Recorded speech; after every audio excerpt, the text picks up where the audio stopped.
Hola, ¿qué tal audiencia? Mi nombre es Artemio Salazar y soy el conductor del tren. Un día más les doy la bienvenida a este su programa, El Maquinista Historias de Terror. Así que prepárense un café, pónganse los audífonos y disfruten este relato.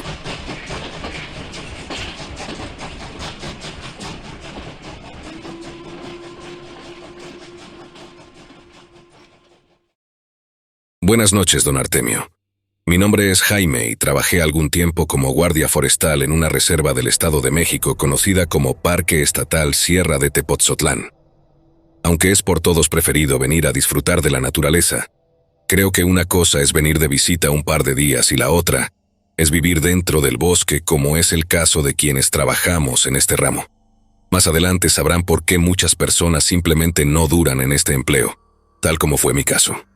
De día el bosque es una cosa salida como de película de fantasía, pero de noche es totalmente diferente, abrumador. Tepotzotlán es un pueblo muy viejo, misterioso, y aunque es mágico, cuenta en su haber con una larga historia y hermosos paisajes coloniales, pues posee arquitecturas bastante viejas que seguramente guardan secretos y han sido testigos de incontables sucesos paranormales. Desde que inicié mis labores en la reserva, tuve la oportunidad de escuchar de primera mano, de viva voz de los mismos habitantes de las zonas aledañas, relatos acerca de las creencias tan arraigadas a las supersticiones locales. A pesar de los años modernos en los que actualmente vivimos, muchas personas de la localidad aún se rigen por viejas leyendas que han pasado de generación en generación, y en mi medio de trabajo no ha sido la excepción de mirar o escuchar ese tipo de cosas por las solitarias noches en las que recorremos los lugares de campamento, muchas de las veces vacíos, pues solo los ocupan las escuelas y es raro que alguien acampe en esta región, ya que tiene una amplia variedad de avistamientos que van desde brujas, nahuales, duendes, demonios, apariciones de gente muerta o incluso la mismísima Llorona. Al principio me supuse que se trataría de exageraciones de la gente, cuentos para atraer más turistas crédulos en busca de aventuras. Al inicio, realmente no había experimentado nada fuera de lo normal, y los sonidos nocturnos los atribuía a lechuzas, coyotes y algunos animales nocturnos que lógicamente debían habitar en la zona. Es difícil creer que haya cosas extrañas pasando en tu lugar de trabajo, especialmente cuando vienes de la ciudad y el gran ruido que ésta tiene día y noche. Es lógico pensar que al estar en medio de la naturaleza, ésta te llegue a abrumar y a espantar al inicio.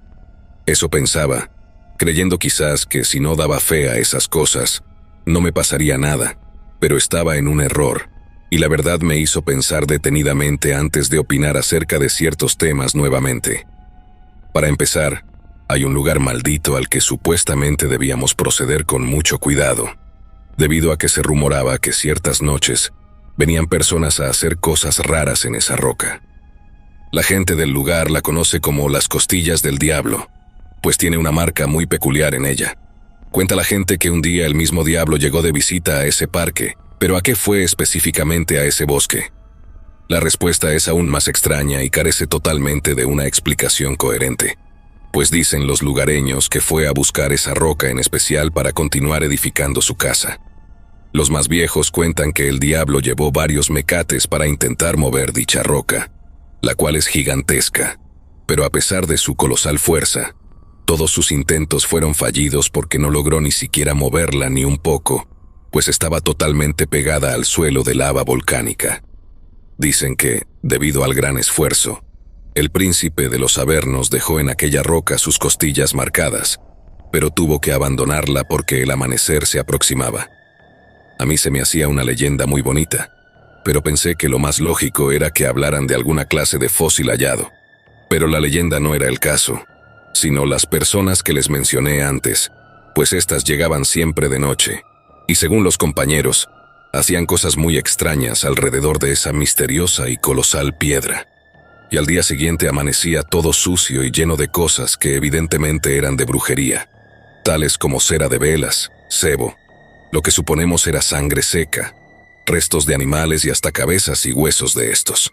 Pero hubo una ocasión en la que dejaron varios cráneos humanos, por lo que debíamos vigilar y avisar a las autoridades locales en caso de ver algo de este tipo. A eso sí le vi mucho sentido, porque podrían provocar un incendio y quizás era gente que venía a hacer cosas mucho peores que simples rituales paganos. Tal vez a dejar a sus víctimas aquí a modo de aviso a sus rivales. Pero a lo que no acababa de dar crédito era al avistamiento de misteriosos animales que salían de todo sentido. No tenía lógica, pues contaban que cuando las personas se quedaban a pasar la noche en sus campamentos, por las altas horas de la madrugada eran molestados, asustados y hasta atacados por animales que no deberían estar dentro del parque. Para empezar, no se permite pasear perros sin sus correas y en ocasiones hasta se les invita a no dejarlos fuera debido a los coyotes que llegan a merodear por aquí. Y generalmente las personas locales y algunos visitantes traen a sus perros, pero al anochecer se retiran y no había reportes de extravíos o abandonos en nuestra zona. Y lo que contaban los campistas a veces no tenía sentido para nosotros, pues afirmaban que esos animales, principalmente perros, salían de la nada y con un comportamiento hostil. Y si querían ahuyentarlos, en lugar de irse se ponían aún más agresivos al grado de atacar a los campistas. Supusimos que se trataría de perros callejeros que se colaban por las noches al bosque, atraídos por el olor a comida, pero al revisar el perímetro de las mallas que limitan la zona boscosa, no encontramos modo de que pudieran colarse, por lo que tomamos las cuatrimotos para ir a buscar a los dichosos perros. La primera noche que me tocó como turno, sinceramente, todo estuvo normal. Al otro día fue mi descanso y de vuelta igual, pero uno de mis compañeros faltó por una lesión al día siguiente y me ofrecía a cubrir su falta. Además necesitaba el dinero. El día se pasó rápido entre charlas y rutina, pero no habían pasado ni 20 minutos desde que empezó a oscurecer en los que un grupito de adolescentes llegaron corriendo a mi encuentro al reconocer el uniforme y la unidad del parque. Como dije, era bastante temprano, pero a pesar de ello, los jovencitos afirmaban que una criatura muy parecida a un perro los había estado siguiendo por todo lo que duró su recorrido. Ese no era el problema, sino que cuando le perdían de vista, escuchaban risas burlonas y voces ilegibles que les hicieron sentir mucho miedo. Evidentemente estábamos ante un acosador, por lo que era un caso muy serio, así que decidimos apoyarnos de la seguridad pública local, quienes nos acompañaron a través de los senderos de caminata y los caminos que no son tan transitados para dar con ese sujeto, quien quizás tendría muy malas intenciones. Nuestro deber era el de mantener a los visitantes del parque seguros y a salvo, y según el registro de visitantes, aún había mucha gente en lo profundo, como para no acudir a evitar un problema mayor, por lo que nos dividimos en dos grupos para abarcar más terreno y tener más oportunidades de dar con el sujeto o los sujetos que molestaban a los pobres adolescentes. Mi compañero del otro lado del parque monitoreaba nuestro avance y nos indicaba por medio de la radio si se habían reportado anomalías, pero fue el guardia del otro lado quien se topó nuevamente con un grupito de personas asustadas contando la misma historia. Un perro extraño, siguiéndolos a todos lados y comportándose de manera amenazadora.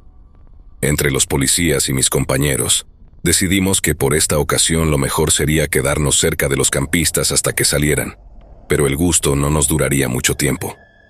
Cuando nos encontramos precisamente en la zona cercana a las Costillas del Diablo, vimos un grupo de personas que actuaban de una manera errática y muy extraña, tal como si bailaran cada uno solos, pero sin música. Es decir, se balanceaban de un lado al otro mientras meneaban los brazos y sus cabezas. Ese hecho de descubrir a los intrusos lo asociamos inmediatamente con los reportes de acoso de los estudiantes unas horas antes, por lo que decidimos actuar, pero algo hizo que nos detuviéramos en seco, e hizo que nos agacháramos entre los matorrales. Esas personas traían consigo, según recuerdo, 3 cabras y 2 ovejas. Se nos vino a la mente la idea de los habitantes acerca de los famosos e inhumanos sacrificios dentro de los aquelarres de las brujas, que tanto había dudado desde que inicié en este empleo. Pusieron a los animales dentro de un círculo y los embarraron de un líquido que, por la oscuridad, no pudimos ver claramente qué era, pero dedujimos que sería sangre. Posteriormente, comenzaron a tocar tambores, a gritar y bailar alrededor de ese círculo, para después encender una enorme hoguera y comprobar que sí era sangre lo que untaron a los borregos y chivos. Esas personas entraron en un frenesí que nunca antes había visto. Uno de los policías nos dijo que probablemente era debido al peyote o alguna sustancia ilegal. El caso es que, al intentar salir nuevamente, uno de los danzantes lanzó un alarido espantoso, lo que hizo que cayéramos de espaldas del susto, y que los animales salieran huyendo despavoridos tratando de escapar por todas partes, pasando uno o dos encima de nosotros en su frenética huida. Acto seguido, tanto hombres como mujeres de distintas edades, complexiones y hasta clase social, se despojaron por igual de sus ropas mientras salían corriendo a una velocidad inhumana detrás de los animalejos. No estoy a ciencia cierta seguro de lo que vi, pero pude notar cómo adoptaban una forma cuadrúpeda mientras adquirían aún más velocidad, saltando y tomando impulso con los troncos de los árboles. A mi mente vinieron escenas de los documentales de monos cuando cazaban a otros monos para alimentarse o ganar territorio, y eso era lo que estábamos presenciando. Esas personas, si es que se les puede llamar de esa manera, estaban cazando a los ovinos y caprinos como si de fieras salvajes se tratasen. Uno de los oficiales se santiguó mientras otro de sus compañeros dijo que esos eran brujos y brujas. Estaban haciendo su ritual para transformarse en animales. Mi mente daba 1000 vueltas y se negaba a creer en semejante disparate. Les repito que, al haberme criado en la ciudad, yo no creía en esas cosas llamadas sobrenaturales o paranormales. Según mi modo de ver las cosas, todo debía tener una explicación lógica. El caso es que los berridos de los animales nos sacaron a todos de nuestro estado de estupefacción, y corrimos cuesta abajo para tratar de detener a esos dementes, y que no fueran a dañar no solamente a los animales en cuestión, sino a algunos de los camperos rezagados que anduvieran todavía en las inmediaciones del parque. La primera alerta fue un grupito cerca de un descampado en el que había un equipo de Boy Scouts refugiándose temerosos detrás de sus aún más aterrados guías, contando que un perro enorme había pasado por allí, llevándose consigo una de las mochilas y haciéndola pedazos metros adelante. Afortunadamente no les hizo nada, pero les dejamos 2 oficiales para que los llevaran fuera del parque.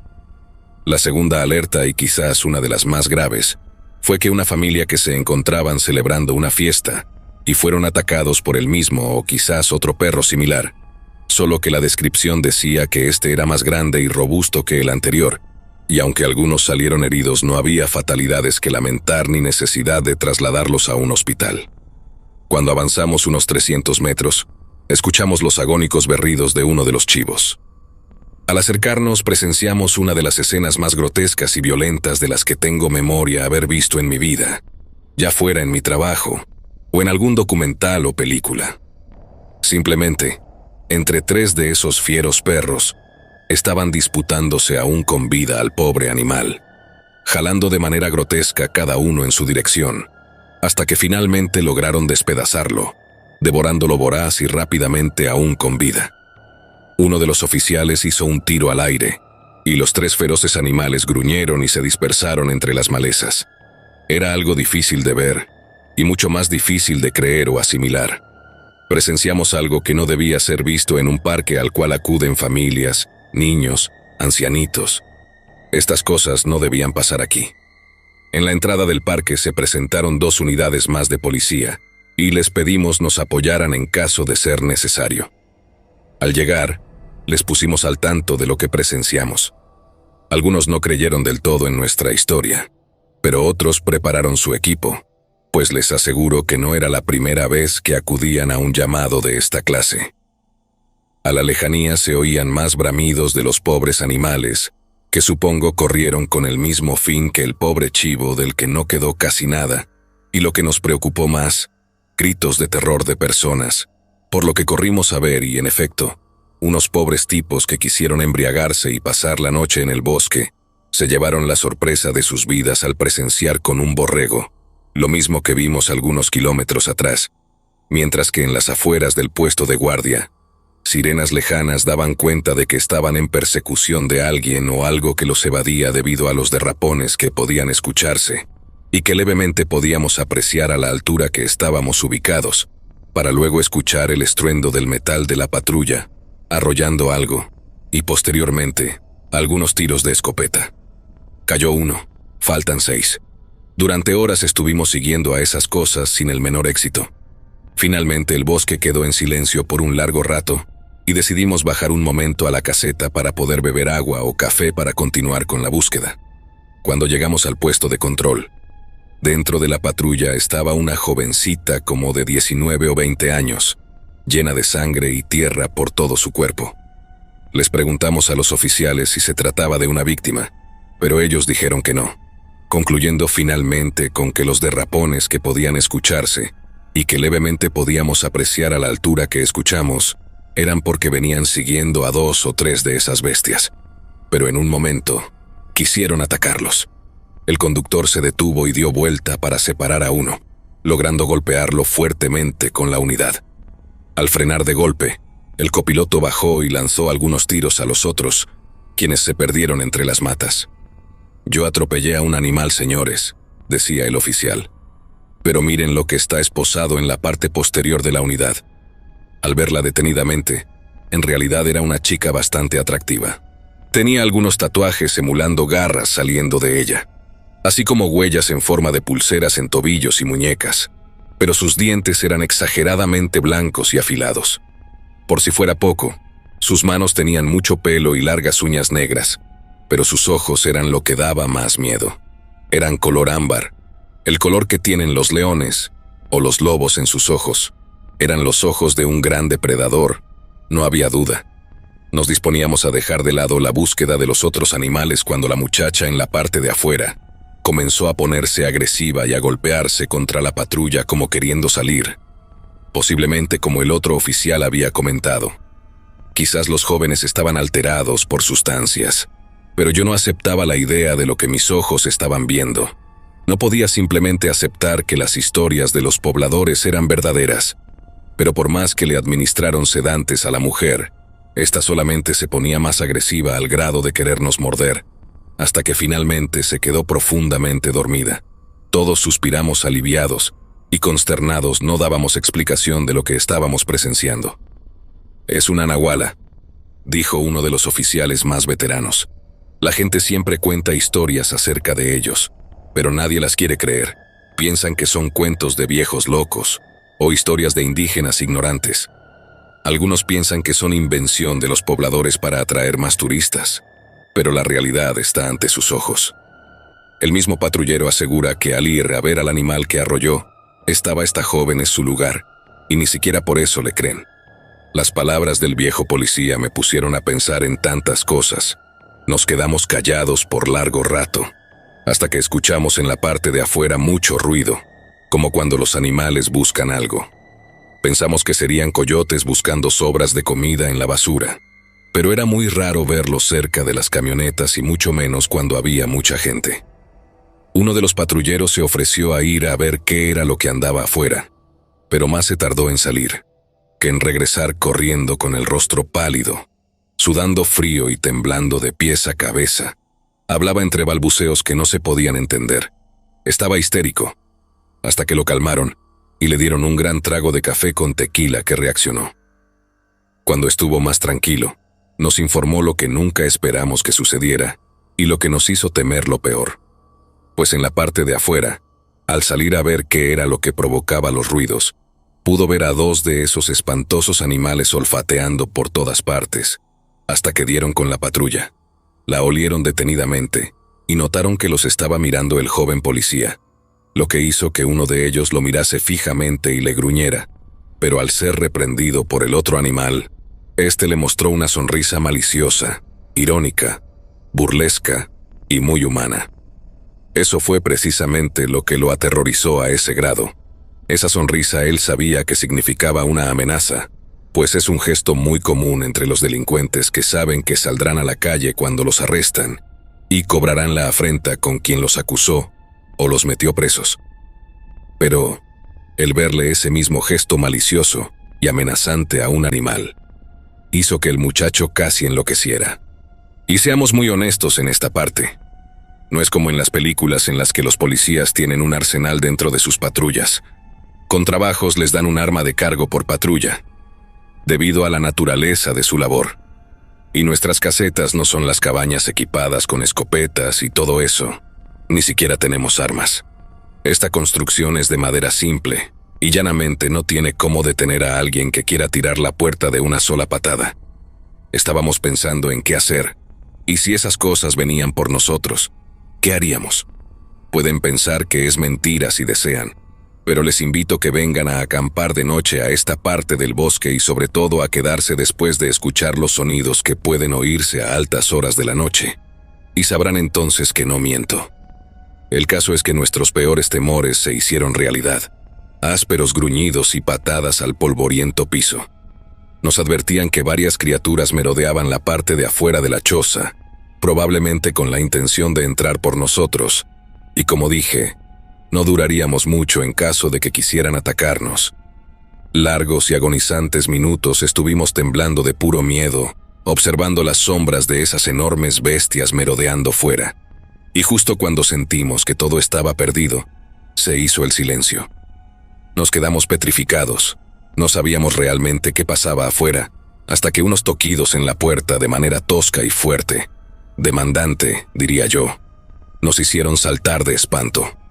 La primera vez, nadie abrió.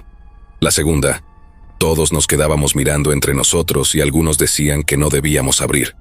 Pero la tercera vez pensé que sería la última advertencia. Frente a mí, un hombre muy viejo y alto, pero con una figura muy atlética e imponente, sin nada de ropa más que un raído pantalón corto, sucio y rasgado, me quedó mirando y sentenció: «Estas son nuestras tierras desde antes de que el blanco llegara.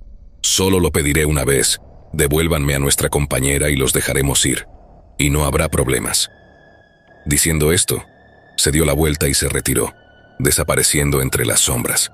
Los dos patrulleros y yo salimos. Le quitamos las esposas y la dejamos recargada en una colchoneta. Un par de jóvenes casi desnudos la tomaron y rápidamente desaparecieron, al igual que el viejo. Cuando quisieron salir los demás, decenas de resplandecientes ojos rojos se posaron sobre nosotros, como advirtiéndonos de no hacer nada estúpido. Esa fue la noche más aterradora de toda mi vida, y lo que me hizo desertar de ese trabajo sin dar explicaciones. Cabe mencionar que hace poco tiempo fui a una fiesta de mi familia en Tepotzotlán, y cuando estábamos en el mercado comprando algunas cosas para la dichosa fiesta, sentí una mirada muy pesada que me seguía. Al darme vuelta por un momento, podría jurar que eran el anciano alto y la muchacha de la patrulla. Habían pasado muchísimos años, sin embargo se miraban igual, feroces, fuertes, salvajes y bellos como en aquella ocasión. Pero al querer mirarlos bien, estos se habían ido. Cuando acabó la fiesta y antes de ir a dormir, le comenté a mis abuelos sobre lo que sucedió años atrás en el parque. Ellos me contaron que la gente del pueblo cuenta que el nahual es descrito como un perro enorme, casi siempre de color negro, a veces pelón, flaco y muy grande que vagaba por las calles, pero especialmente por el bosque, y acostumbraba a parecerse a aquellos que gustaban de beber alcohol en la madrugada. Pero también se dice que ocupan el bosque para realizar sus rituales ancestrales y cazar a sus presas como solían hacerlo en la época anterior a la conquista española. De acuerdo con las narraciones de los testigos de las colonias cercanas a donde yo trabajaba, dicen que unos cazadores se toparon con lo mismo que vimos aquella noche. Contaban acerca de extraños animales que habían sido asesinados por la noche y amanecían al otro día como cadáveres de hombres o mujeres conocidos en el pueblo. Pero lo que es bien cierto es que, a pesar de que en la época de la Santa Inquisición se persiguió hasta el cansancio a los nahuales durante muchos años, estos siguen merodeando las partes serranas y algunas calles de las ciudades en busca de presas que cazar. Gracias por escuchar mi historia. Un saludo.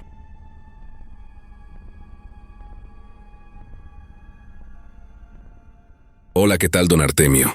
Me llamo Braulio Alcaine. Muchos me apodan el pirata por algo que les contaré más adelante.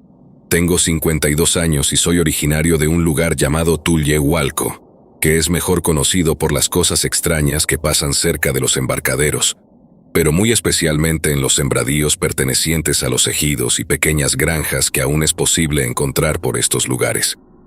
Lo mismo ocurre en otros pueblos originarios como Milpa Alta, Xochimilco y Mixquic. Aunque es verdad que la modernidad llegó hace muchos años a la CDMX, aún hoy, en pleno siglo XXI, siguen sucediendo cosas sin explicación lógica y que se salen totalmente de la realidad.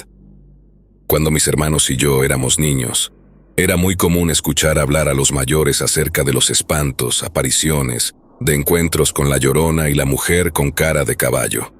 Pero sobre todo, me tenían harto con los famosos cuentos acerca de las brujas y los nahuales. Honestamente, mis hermanos siempre se asustaban cuando los viejos contaban esas historias, pero yo, a pesar de ser el más pequeño, me burlaba de ellos creyendo que era increíble, pero sobre todo, imposible e ilógico que una persona pudiera convertirse en animal. Me fastidiaba escuchar esos cuentos una y otra vez, pero mis abuelitos me inculcaron el respetar siempre a la gente mayor sin importar lo que dijeran. Si ellos sabían o conocían algo que nosotros no, aunque a mí me parecía una tontería y hasta mentiras, debía ser por una buena razón. Eso decía mi abuelito. Así que solamente escuchaba sin decir nada y aguantando las ganas de reírme de mis hermanos mayores, que siempre volvían a casa temblando y casi llorando de miedo, volteando para todos lados como si alguien los siguiera. A mí eso se me hacía una tontería, y se los externaba manifestándoles molesto que esos cuentos eran una locura creer que semejantes seres puedan existir. Y si eso fuera cierto, ¿por qué nadie los ha visto? Lo que yo ignoraba era que sí había muchas personas y muchas de ellas cercanas a nosotros, incluyendo familiares y amigos. El hecho de que nadie lo comentara era porque se trataba de experiencias realmente aterradoras, que incluían hurtos, ultrajes a mujeres, y la pérdida de la vida de varias personas cercanas a la comunidad, especialmente cerca de los embarcaderos y los sembradíos. Era precisamente por eso que a muchos niños no se les permitía salir o quedarse muy tarde en las calles. A pesar de la vigilancia de los padres y los rondines de la policía y los serenos, hubo varias desapariciones misteriosas, no solo de personas sino de animales y de herramientas, pertenencias y hasta dinero de la gente del pueblo. Lo más misterioso del caso era que, a pesar de los fieros perros que cuidaban muchas veces las rancherías y las haciendas de la región, pareciera que amanecían empachados y asustados. Pasaban varios días vomitando, tirados en sus tendidos de tela o costales, y no querían ni comer. Algunos otros amanecían sin vida, aparentemente muertos del susto, y otros muchísimo peor. Perros especialmente entrenados para cazar coyotes, jabalíes y ahuyentar pumas, amanecían hechos pedazos. Eso mantenía a la expectativa a la gente del pueblo y de las poblaciones vecinas. A decir verdad, pensaban que un oso o un animal más grande, como un león, andaba suelto por los cerros cercanos, quizás escapado de algún circo, pero los ancianos afirmaban que, en realidad, se trataba de un nahual. Toda la gente del pueblo hizo una junta en la que se habló principalmente del nocturno perpetrador, y como era de esperarse, todos le atribuyeron los crímenes al famoso nahual.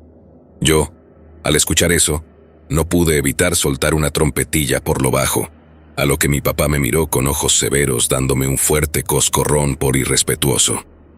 Mientras tanto, don Juvenal, un viejo y extraño cazador de la región, me dijo que debería tomarme muy en serio lo de los nahuales, pues les gustaba llevarse especialmente a los niños rebeldes y malcriados para comérselos.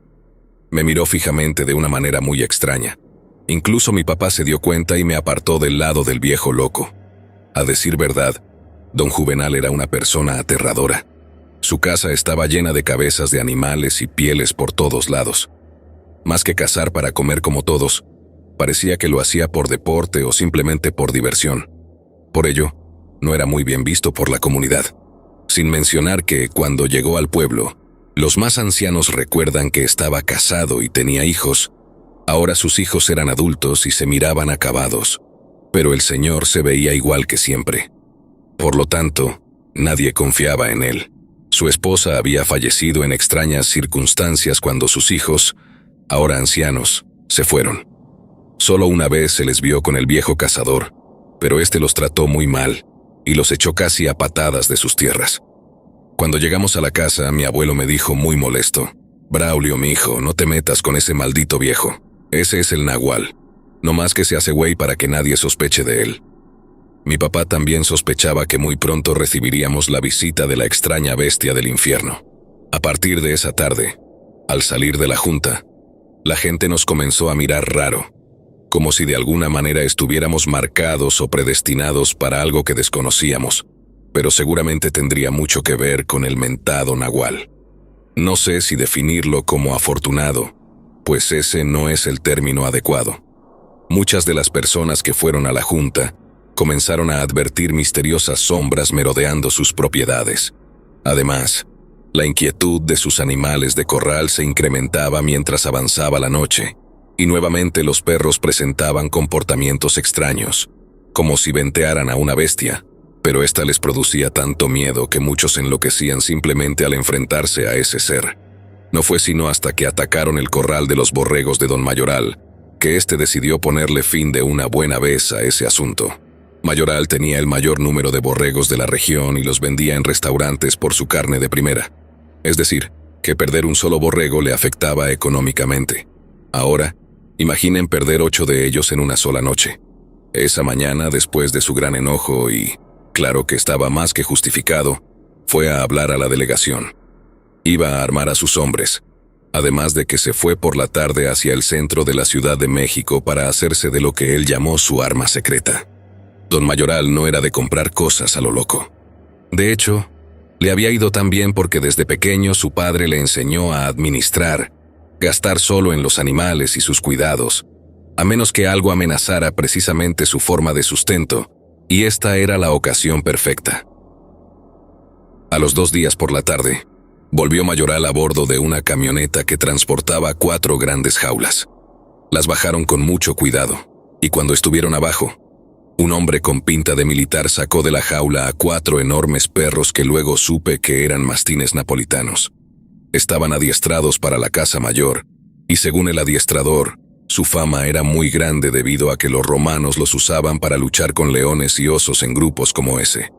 Mayoral reía, diciendo quizás a modo de broma, «Casi siento pena por ese maldito nahual», mientras les daba instrucciones a sus capataces de cómo manejar a los enormes perros y las órdenes de ataque a las cuales obedecían. Pero, aún así, Mayoral le pidió de favor a todos los vecinos que debíamos hacer guardia para que nadie resultara afectado. No todos éramos tan afortunados como él, y a la vez, era la forma de demostrarnos su amistad y apoyo. Así fue. Todos los hombres aprendieron a convivir con los canes, y mientras los perros descansaban durante el día, durante las noches pasaban al resguardo de quien estuviera de guardia. Mientras el resto se turnaban para hacer rondines alrededor de nuestros campos, esperando el momento adecuado en el que esa bestia espantosa decidiera asomar su fea cara por los alrededores y darle caza por sus fechorías. Las primeras noches todo estuvo tranquilo, y no aconteció nada importante. No hubo eventos ni la desaparición de animales y niños. Era algo muy extraño, pero tal pareciera como si ese animal del demonio supiera lo que la gente planeaba en su contra, o como si alguien le avisara que no saliera cuando la guardia pasaba por las calles. No fue sino hasta una noche que la criatura nuevamente se aventuró a aparecer. Mientras la ronda pasaba, como era ahora costumbre, cuidando las calles con los feroces perros, detrás de los potreros de uno de los vecinos se escucharon escalofriantes ruidos como de animales peleando. Llamaron a los rondineros que, junto con los perros, llegaron al lugar lo más rápido que pudieron. Al arribar al lugar encontraron un cerdo muerto, pero no había ni rastros ni pistas de su atacante. Al parecer, este diabólico ser ya les había tomado la medida a las personas de vigilancia, pues mientras ellos estaban ocupados con los restos del cochino mutilado, el nahual atacó en sentido contrario de donde ellos estaban realizando su labor de vigilancia, llevándose precisamente a varios cerdos en una casa bastante alejada de donde ellos descubrieron el señuelo. Ahora las cosas estaban más complicadas para don Mayoral y el resto del pueblo. Ese animal comenzó a ganarles mucho terreno y, tal cual, a burlarse de ellos. Cuando planeaban patrullar una zona, el nahual les madrugaba siempre del lado contrario o en una zona apartada para no ser detectado. Fuera quien fuera el endemoniado ser, ya les había agarrado el modo y la medida, pues los tanteaba de tal forma que los hacía tropezar sobre sus propios pasos en sus fracasados intentos por detenerlo. Los pobladores ya estaban hartos de que esa criatura infernal los madrugara con sus pocos animales y cosechas, no solamente porque dependían de ellos para vivir, sino porque de ellos venía su principal modo de sustento. Por si esto no fuera suficiente, Ahora comenzaba con llevarse niños y jovencitas. Fueron muchas las ocasiones en las que los infantes les decían a sus padres que un extraño animal muy feo los seguía por los maizales. Algunos de esos chiquillos, desgraciadamente, se perdieron entre las milpas y nunca volvieron a ser vistos con vida. En algunas ocasiones, fue difícil saber de quién se trataba el cuerpecito hallado entre los altos maizales, debido al mal estado en cómo los localizaban, pues ese demonio solo dejaba las partes que no le gustaban, o las que no se podía comer. Fue terrible y muy deprimente ver a los devastados padres tratando de identificar los pocos restos de los que alguna vez fueron la alegría de sus corazones, la luz de sus ojos, ahora siendo solo los diminutos huesos rotos, y algunas prendas de los que alguna vez fueron el fruto de sus entrañas, tirados en la sierra. Mi abuelo presentía el inminente peligro que se avecinaba a la población. En esos tiempos no era como ahora. El metro no existía. No había casi transporte. Todos se trasladaban a pie, en burro o a caballo, y casi todo eran sembradíos, verde por donde quiera que voltearas a ver, y una que otra casa alejada, a veces por kilómetros de distancia una de la otra, sin mencionar que, si no conocías el lugar, podías caerte fácilmente al canal por no ver los embarcaderos llenos de hierba. Todas esas cosas dificultaban y complicaban que la ayuda llegara rápidamente a quien la solicitara, especialmente en este aterrador caso en el que nos enfrentábamos a una criatura demoníaca y fuera de nuestro entendimiento mortal. Don Mayoral, ya cansado del asunto, los reclamos de la gente y de haber quedado como un payaso, dicho en sus propias palabras, al igual que los abatidos padres que perdieron a sus criaturas, sabían que o bien había un soplón entre ellos que le comunicaba al demonio lo que se planeaba en su contra, o bien el nahual era uno de ellos mismos. Después de debatirlo con los ancianos del poblado, todos acordaron hacer la junta, pero en esa ocasión en el atrio de la parroquia del señor Santiago Apóstol. La conmoción era mucha, y el miedo evidente en todos ellos, mientras yo seguía con mi necedad y mi impertinencia. Pero noté algo que ellos no. A la reunión fueron todos, menos una persona.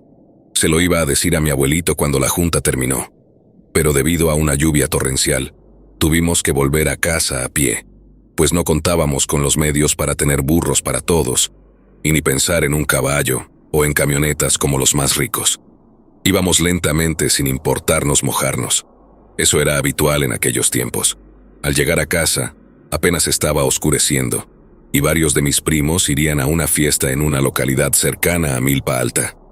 A pesar de que era un mocoso, me fascinaban las fiestas, pero mis viejos estaban muy cansados, por lo que se durmieron de inmediato. Así que le dije a mis hermanos que era justo nuestra oportunidad de conocer muchachas y que, además, el nahual no saldría en medio de esa lluvia. Cuando me dijeron que no y que estaba loco, pensé al momento que eran unos cobardes, pero tiempo después me di cuenta de lo inteligentes que habían sido. Nos fuimos por donde la ronda no nos viera, pues de inmediato sonarían la alarma y nos meteríamos en severos problemas con nuestros padres. Creo hasta hoy, y muy firmemente, que fue la estupidez más grande, y de la cual me arrepentiría el resto de mi vida.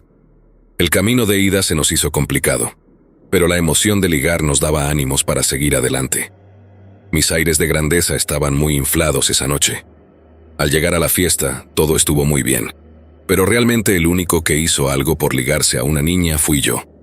Al darme cuenta, mis primos estaban ya muy ebrios al grado de que algunos quedaron dormidos en el piso, otros ya ni siquiera sabían dónde estaban, y eso ocasionó que todas las personas comenzaran a mirarnos feo, como bichos raros. Cuando vi a señoras que eran amigas de mi abuela me dio mucha vergüenza, por lo que corrí hacia la salida. De haber sabido que el peligro acechaba afuera, nunca lo habría hecho, pero pudo más la decepción y la humillación de que creyeran que yo era igual que ellos, lo que me hizo salir de esa casa con rumbo a mi pueblo. Las señoras gritaban algo que la lluvia que arreciaba no me dejaba escuchar. Braulio, no te metas en el pastizal, no te salgas del camino. Avancé lentamente debido a que mis guarachitos de cuero se hundían en el lodo, de tal desgracia que perdí uno. Ahora sí, mi madre me va a desollar vivo. Esos guaraches eran de mi primera comunión y les costó mucho trabajo conseguirlos. Me quité el otro y lo enredé en mi faja, y seguí caminando, alumbrado a veces solo por la luz de los rayos. Intentaría llegar a la casa y meterme a la cama sin que nadie se diera cuenta, pero algo no me dejaba avanzar sin mirar atrás una y otra vez. Ahora entendía lo que mis hermanos intentaban decirme en aquellas ocasiones, y era que yo no demostraba valentía verdadera, simplemente me sentía seguro y a salvo, porque venía en medio de ellos. Además venía mi papá, mi mamá y mis abuelitos con nosotros siempre. Fue cuando comencé a entender su actitud. Era que ellos venían cuidando que nadie nos viniera siguiendo, y ahora yo estaba experimentando esa sensación tan desagradable y extraña. Pero al momento un ruido entre las milpas me mostró que no era mi imaginación ni producto de la sugestión. En verdad, alguien o algo venía detrás de mí muy de cerca. Las pisadas entre las milpas caídas lo delataron. En ese momento, mi supuesta valentía desapareció. Después de todo, simplemente era un niño extremadamente protegido. Era ese el motivo por el que nunca tuve miedo. Nunca tuve motivos para tenerlo con toda mi familia a mi lado. Pero ahora estaba completamente solo con algo siguiéndome los pasos muy de cerca. Intenté recordar lo que mis hermanos hacían y caminar despacio a pasos lentos a modo de alejarme silenciosamente y evitando el ataque de cualquier animal que estuviera en el monte. Pero no sirvió. Dos grandes garras como manazas negras y con largas garras apartaron las milpas y ese demonio me miró fijamente, para luego lanzar un alarido que me hizo gritar y llorar como lo que era, un niño asustado hasta la médula, siendo perseguido por una cosa espantosa que ahora entendía lo peligrosa y mortífera que era. A pesar de que me tropecé y caí al piso, me levanté rápidamente y tratando de hacer el mayor ruido posible con la esperanza de que alguien me escuchara y viniera a ayudarme. Estaba muy lejos de cualquier comunidad. No alcanzaba a ver nada.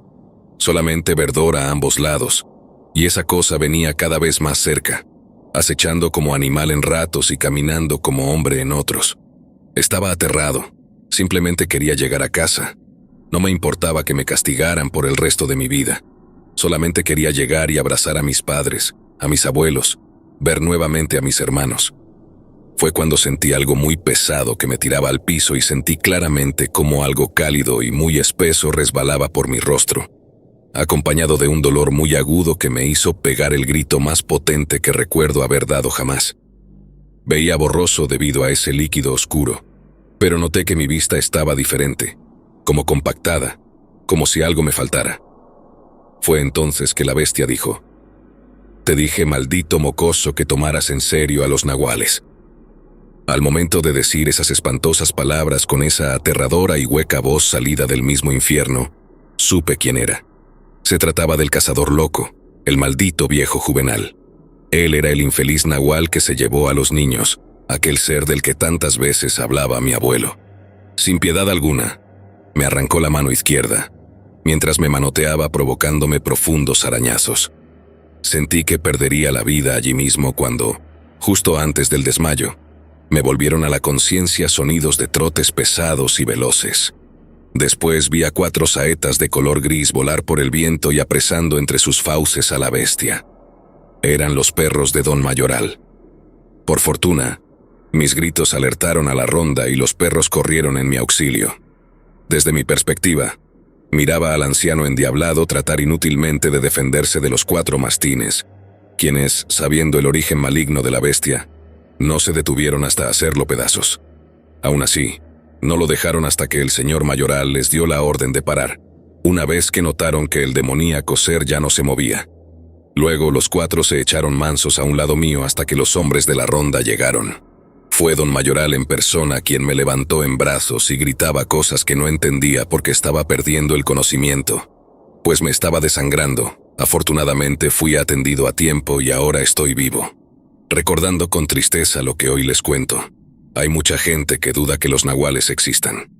Simple y sencillamente les diré que me falta el ojo derecho, varias cicatrices de garras en espalda, piernas y pecho, y también perdí la mano izquierda para probarlo, pues cuando desperté estaba en una clínica de la Ciudad de México. Todo fue manejado como ataque de animales salvajes, pues como dije, hay mucha gente que no cree en nahuales. Desde ese día me apodaron el pirata, pues uso parche en el ojo y un gancho en la mano. Muchos pensarían que me ofende o me lastima que me llamen así, pero para mí son trofeos. una manera de pagar mi falta de respeto e insolencia hacia lo desconocido, y una manera de agradecer que, por lo menos, a pesar de que esa bestia me atacó, no morí como esos pobres niños que desgraciadamente no tuvieron la misma suerte y fueron devorados por el maldito demonio que acechaba en los campos de Tulyehualco. Buenas noches, señor Artemio. Le mando saludos cordiales desde alguna parte de Jalisco. Mi nombre es Rogelio, y desde siempre hemos sido ganaderos, pero el día de hoy le contaré la historia de un viejo vecino al que conocíamos como Don Carlos. Don Carlos se dedicaba a criar borregos tanto para lana y piel, pero especialmente para carne, pues la barbacoa es muy apreciada en muchos de los pueblos aledaños, y es el platillo predilecto en los festejos más importantes de las personas acaudaladas. Sus borregos eran muy apreciados, y había que apartarlos con tiempo, pues ni bien alcanzaban la edad suficiente para ser sacrificados, estos ya estaban vendidos. Por lo que, aunque parezca increíble, hacían fila para poder llevarse uno. Pero bien dicen que lo bueno no dura mucho. Cierta madrugada los berridos de los borregos despertaron a don Carlos, a su mujer doña Marina y su hija Adela. Pedro, el capataz, ya estaba en el patio con su escopeta y varios trabajadores. Pero al llegar al corral solamente pudieron maldecir al ver dos de los borregos más caros mutilados y casi muertos en el piso. Don Carlos, con rabia en los ojos, tuvo que sacrificar a los pobres animales. Esos animales ya estaban vendidos, por lo que debería devolver el dinero recibido o reemplazarlos, lo que significaba pérdidas, en cualquier caso. Lo peor de todo es que esa no fue la última vez que sucedía eso. Fueron varias las veces que don Carlos sufrió la visita de los animales que se comían a sus borregos. Ni bien reforzaba un lugar cuando estos se metían por otro lado. Eran astutos y muy hábiles. Finalmente descubrieron a los asesinos. Se trataba de un numeroso grupo de coyotes. Costaría mucho trabajo rastrear y acabar con esa manada de coyotes, y el tiempo y el dinero se le estaban acabando a don Carlos, hasta que finalmente se le ocurrió algo. Hacía años había conocido a un hombre que vendía animales de manera ilegal, principalmente para cuidar las mansiones y propiedades de los malosos. Nadie sabía realmente qué clase de animales eran, pero según don Carlos, su ferocidad y voracidad eran brutales. Eran imparables y solo obedecían a su amo. Ese hombre solo era conocido como el Turco. Nadie sabía su nombre verdadero, pero sí sus nexos con gente extremadamente peligrosa, entre ellos personas sin escrúpulos que experimentaban con animales para darles un uso a escala militar. Y esas criaturas valían menos que las pérdidas que don Carlos ya estaba padeciendo. Cierta mañana, arribó un enorme camión que todos pensaron que pertenecía al ejército debido a su forma, su color y lo bien equipado que estaba, pero en realidad se trataba del Turco trayendo a don Carlos su encargo. Ni bien se estacionó el pesado vehículo, los animales no solo de la granja del viejo Carlos y la de mi abuelo, sino todas las de la cercanía, comenzaron a actuar de una manera extraña, como si algo muy malo presintieran en el ambiente. El Turco era un mercenario muy profesional, y por ello había ganado mucho prestigio entre la maña. Todas sus mercancías eran de primera, y estas bestias no eran la excepción. Le dijo al ganadero que los había estado matando de hambre durante toda la semana, y sacando un cadáver de coyote, lo lanzó a las criaturas, diciendo que solamente de vez en cuando les daba a probar un poco de la carne de esos malditos coyotes. Don Carlos estaba muy impresionado, pero realmente no había visto acción, por lo que preguntó al Turco acerca de la efectividad de caza de sus criaturas. El oriental, riendo, les dijo a todos que se pusieran detrás del camión para que sus bellezas, como él las llamaba, pudieran tener espacio para correr. Se subió a los techos de 3 de las jaulas y con un lazo abrió, y la velocidad de esos animales era abrumadora.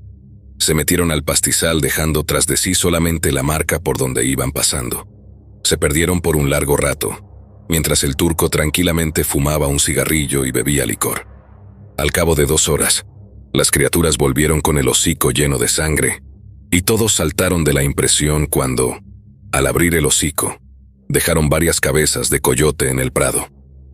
El Turco dijo que por alguna razón no les gustan, y es la mejor manera de darse cuenta de que han cumplido con su objetivo. ¿Y qué hacen con el resto del cuerpo?, preguntó don Carlos, a lo que el Turco, en medio de una sonora carcajada, Respondió que se los comían naturalmente. Don Carlos, muy asombrado, pagó la millonaria suma que el turco le pidió y le dejó a su cargo a los 3 animales. No sé decir bien si eran felinos o una especie de perros, pero lo que sí sé es que su piel oscura por encima y su vientre de color claro carecía totalmente de pelo, lo cual los hacía lucir grotescos, aterradores. Jamás había visto animales de ese tipo, pero se veían como uno supone que deben verse los demonios, decía mi abuelo. Al principio las bestias cumplieron cabalmente con su labor, no había quejas, y cesaron los ataques, cosa que todos los ganaderos y granjeros de la zona agradecían a don Carlos. A decir verdad, pareciera que todo iba bien, hasta que un día dejaron de escucharse los sonidos nocturnos de los coyotes, y ahí fue cuando las cosas comenzaron a ponerse mal. No sabemos si los coyotes se acabaron o se fueron a otro lado, pero lo que sí era cierto es que ahora no podías ver ni oír a ninguno. Todos los vecinos notaron eso, y era obvio que no podía ser nada bueno, pues a pesar de ser animales dañinos, mantenían a raya las plagas de ratas y se comían la carroña en el monte. Pero era cierto, no había ni uno solo, y las bestias comenzaron a portarse de manera extraña. A pesar de las cantidades ingentes que don Carlos les daba de comer, estos siempre tenían hambre. Algo les faltaba y era que querían cazar. Para ese propósito fueron creados y, por otro lado, doña Marina no estaba de acuerdo con tener esas bestias en la propiedad. Podrían ser peligrosas, pero Carlos nunca le hizo caso. El caso fue que un día don Carlos decidió dejar salir a sus animales. Por su mente probablemente pasó la idea de que no era correcto mantenerlos encerrados en unas jaulas tan incómodas, y, al dejarlos libres con su silbato sónico en la mano, dejó que vagaran por un buen rato, regresando 2 horas después, totalmente diferentes, calmados, dóciles y mansos. Eso era lo que querían. Solamente querían cazar y correr un rato como estaban acostumbrados a hacer. A partir de ese momento, el viejo liberaba cada noche a sus monstruos, sin saber exactamente lo que estos hacían ni sospechar que esto sería un fatal error que haría estragos y del cual se arrepentiría por el resto de sus días. Él solo pensaba que correr les hacía bien y los calmaba, al grado de que regresaban a casa y simplemente se metían a su jaula hasta la noche siguiente. Carlos veía a esas bestias como simples perros, como animales de compañía o mascotas, aunque el mismo turco le había dicho en repetidas ocasiones que no tenía ni idea de lo que esos científicos locos habían mezclado para lograr la fiereza y el grado de obediencia que hacían la muestra del arma perfecta. El viejo granjero solamente pensaba que eran perros extraños, sin pelo y un poco más grandes de lo normal. Después de todo, él nunca los vio cazar, solamente cuando volvieron con sus trofeos y los pusieron a sus pies una y otra vez. Pero el viejo no tenía ni la más mínima idea de la peligrosidad, del salvajismo y la brutalidad que había sido implantada en estas infernales bestias de manera artificial. Y si bien era ignorante de lo que eran capaces de hacer, sí sabía exactamente qué valor tenían, lo mucho que pagó para tenerlas. Y después de todo, lo obedecían, aunque estuvieran furiosos. Él pensaba que era lealtad, y no una simple programación mental. Por ello no reparó en dejarlos a sus anchas sueltos por los caminos y los campos por las noches. Después de todo, siempre volvían tarde o temprano. En una mañana, don Carlos fue por forrajes y demás cosas para la granja al centro del poblado. Desde que llegó, notó a la gente muy alborotada, como si algo muy grave estuviera pasando. Al tiempo que una turba enardecida pasaba por la calle, algunos con dirección hacia la barranca, otros repartiendo volantes acerca de personas que se habían extraviado recientemente, mientras otros discutían acerca de que algo estaba cazando a sus animales despiadadamente y se llevaba a sus mascotas. Pero lo que realmente preocupó al viejo era que entre las personas desaparecidas había muchos infantes. Le vino a la mente la imagen de su querida hija Adela. No sabría qué hacer si la llegara a perder, pero tampoco sabía que los que ocasionaban esas desapariciones eran precisamente sus guardianes. Todos pensaron que los coyotes habían vuelto, o quizás pumas o gatos monteses. Carlos apresuró sus compras para llegar a su granja. Debía soltar a sus animales para que dieran con quien él pensaba era otro animal y darle muerte. Al platicar ligeramente en la fila de pago, se enteró que se habían perdido por días una gran cantidad de cerdos, vacas, borregos, chivos, caballos, unos cuantos burros, perros, gatos y hasta pericos. Subió su mercancía a su camioneta y se fue de vuelta a casa. En el trayecto pensaba en qué clase de animal es capaz de arrastrar a seres humanos fuera de sus casas sin que nadie se diera cuenta. Pensó en el destino de los pobres niños, pero jamás se le ocurrió tener algo que ver con todas las desgracias que aquejaban a todos los pobladores. Al llegar a su granja, se dispuso a dar de comer a sus animales, darles agua y finalmente soltar a sus bestias para que hicieran lo suyo. Pero esta vez, algo había cambiado, pues las bestias salieron como de costumbre, pero no habían vuelto. Pasaron varias horas, pero los animales no volvían. Carlos pensó que quizás estarían enfrascados en una pelea con el animal extraño, por lo que los dejó un rato más hasta que cuando pasaron 4 horas comenzó a preocuparse. Y decidió montarse en su camioneta y con un malacate, subió las jaulas a la camioneta y ese fue uno de sus graves y fatales errores. Al viejo jamás le pasó por la mente que él debía estar presente cuando los animales volvieran a casa. No creyó necesario tampoco esperar en caso de que volvieran para devolverlos a sus jaulas. Así como nunca imaginó que esa serie de descuidos le costarían la pérdida más grande y dolorosa de toda su existencia. El viejo se trepó a su camioneta y se dispuso a buscar a sus animales. Estaba oscuro y casi no podía ver, pues las luces de otros autos le cegaban por ratos. Nunca había visto tantos autos de noche por los caminos de terracería. Temiendo lo peor, pensando que era la maña debido a que a lo lejos se escuchaban tiros, eso lo asustó un poco y decidió orillarse. Pero cuando alguien se le emparejó reconociendo el vehículo, le gritó por su nombre para que el anciano bajara el cristal, comentándole que nuevamente se habían desaparecido animales domésticos y de corral. Pero en eso la patrulla local pasó a toda velocidad a un lado de ellos, llamando su atención, por lo que fueron a seguirla para ver hacia dónde se dirigían. Cuando la municipal se detuvo, la escena era grotesca. Lo que encontraron embarrado y regado por todo el piso había sido en vida un pastor y su rebaño. Ahora con trabajos tenían forma de algo. Era como si los hubieran desgarrado con mucha fuerza, como si los golpearan hasta que sus entrañas salieran por sí solas de su nariz, oídos y boca. Si de por sí la escena era grotesca, nadie sabía dónde terminaba el pastor y dónde iniciaban las ovejas. La forma en la que acabaron con la vida de estas pobres y miserables criaturas fue de lo más salvaje y brutal que nadie hubiera visto anteriormente. A pesar de que muchos cazadores iban como voluntarios para cazar a él o los perpetradores de tan atroces crímenes, desconcertados afirmaron que no conocían a ningún animal que fuera capaz de hacer tal carnicería. Hasta ese momento, por la mente del viejo Carlos, nunca pasó que su familia corriera peligro alguno, pero una noticia aberrante y aterradora lo trajeron de vuelta a la realidad de la manera más abrupta y de golpe. Pedro el capataz y su hermano Juan fueron encontrados desorientados por el camino. A Pedro le faltaba el ojo izquierdo y gran parte del rostro de ese lado. Le habían arrancado de cuajo el brazo izquierdo. Traía una gran herida en el abdomen y sus piernas pareciera que se las habían quebrado, mientras que Juan estaba en un ataque histérico, lleno de la sangre de su hermano y hablando 1000 incoherencias. Hablaba de monstruos y tuvieron que sedarlo para arrebatarle el arma de sus manos. La escena era inquietante.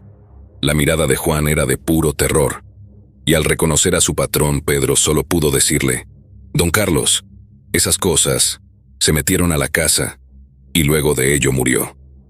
El viejo pidió ayuda a varios de los hombres armados que estaban en la partida, dirigiéndose lo más rápido posible hacia su granja. En el trayecto, don Carlos iba rezando. Él no era devoto, pero por alguna extraña razón le nació del corazón y le pareció lo mejor por hacer en esos momentos. Mientras recorrían el agreste camino real, vieron a los voluntarios en varias locaciones tapando con sábanas o haciendo el levantamiento de los pocos restos que podían hallar en el camino, en diminutas bolsitas de plástico. Todo era tan aterrador y surrealista. Simplemente era dantesco el panorama. Nadie sabe el motivo exacto, pero algunas personas decidieron encender varias hogueras a lo largo del camino, pensando que quizás la bestia o bestias que acechaban a los pobladores no se acercarían al fuego. De alguna manera, la luz en medio de la oscuridad les hacía sentirse más seguros y a salvo, pero a la vez hacía que el camino luciera mucho más tenebroso, lúgubre. Las fogatas terminaban por darle una pinta más fantasmagórica y espantosa al paisaje, y lo hacían más desolador. Carlos pensaba en el infierno al mirar a tantas familias afligidas, desconsoladas, tratando de entender cómo su familiar había terminado en tan terribles condiciones. Pues los cuerpos ni siquiera estaban completos o había muy poco realmente que recuperar. El anciano se conmovió hasta el llanto al mirar a una joven madre sosteniendo un ropón blanco de bebé mancillado por una gran mancha color rojo intenso, lo que daba cuenta del trágico final de la criaturita a manos de sus terribles verdugos. Fueron kilómetros de desolación, desesperanza, dolor y tristeza, lo que tuvo que presenciar rumbo a su granja el viejo Carlos. El dolor, la amargura, la impotencia traspasaban el cristal y él podía sentir esas terribles emociones como si fueran suyas. Oraba incansablemente a Dios para que eso nunca le pasara a él. Pero esa noche, Dios no estaba presente en ese pueblo.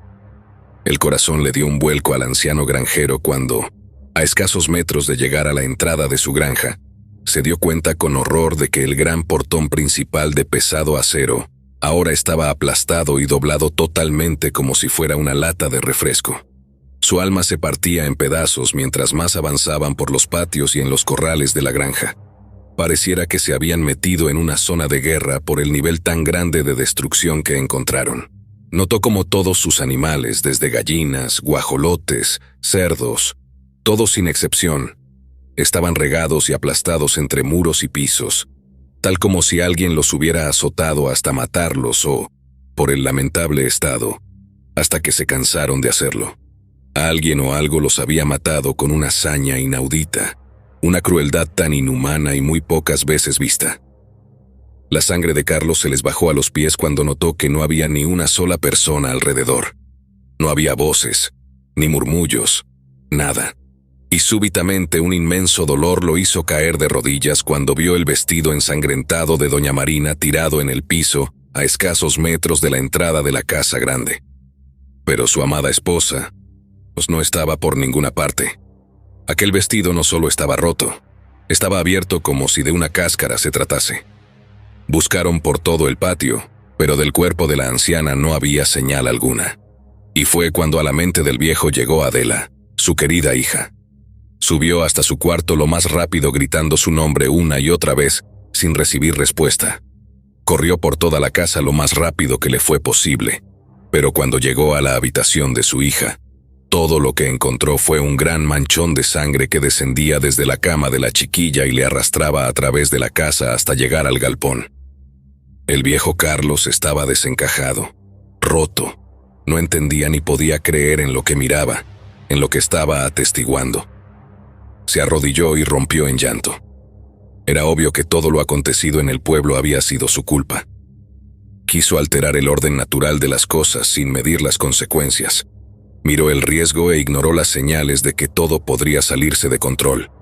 Tantas familias deshechas, tantos hogares rotos, y ahora sufría en carne propia el dolor que todas las víctimas de sus animales del infierno causaron. Tomando fuerzas de flaqueza, pidió al delegado que fueran a conseguir ayuda con los voluntarios para venir a limpiar aquí. Carlos sabía perfectamente que no había nada que rescatar. Lo que quería era tiempo, por lo que tomó su silbato sónico, un bidón con gasolina y se encaminó al galpón. Los 3 animales ya habían terminado de consumir por completo a la pobre Adelita. El viejo ya no lloraba, estaba resignado.